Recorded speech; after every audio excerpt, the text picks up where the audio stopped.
Alors, pour la crème pâtissière, on a besoin de 125 g de lait entier, de 25 g de sucre, 30 g de jaune d'œuf et 10 g de poudre à crème. On mélange ensemble les jaunes d'œuf, le sucre et la poudre à crème avec le fouet et on incorpore tout correctement.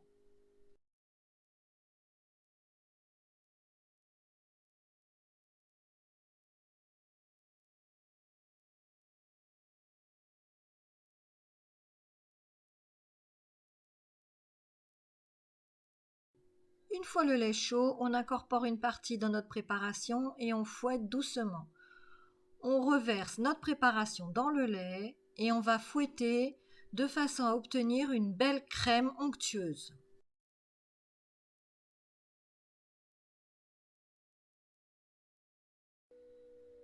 On filme la préparation au contact et on la met au frigo pour qu'elle refroidisse tranquillement. On mélange ensemble délicatement nos deux préparations afin d'obtenir notre crème d'amande pour notre galette.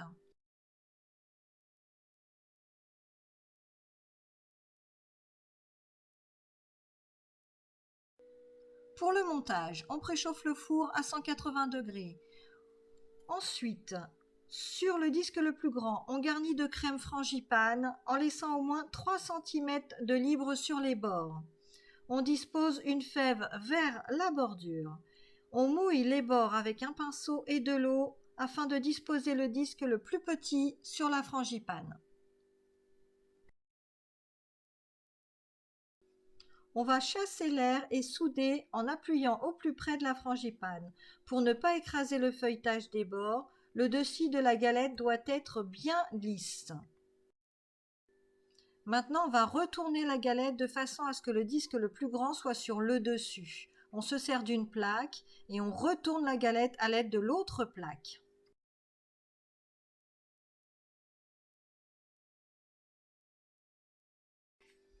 On va chiqueter sur 1 cm de profondeur avec l'arrière d'un couteau. Donc on repousse l'arrière d'un couteau délicatement sur 1 cm.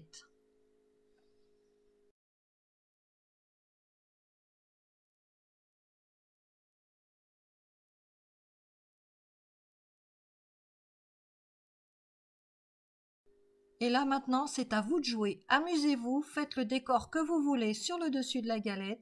Éclatez-vous, dessinez, amusez-vous, faites ce que vous voulez. N'oubliez surtout pas de faire des petites chandelles, à savoir 6 trous, afin de faire évacuer la vapeur au moment de la cuisson.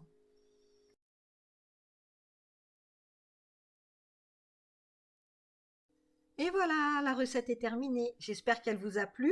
N'oubliez pas les petits pouces bleus et je vous dis à bientôt pour une nouvelle gourmandise.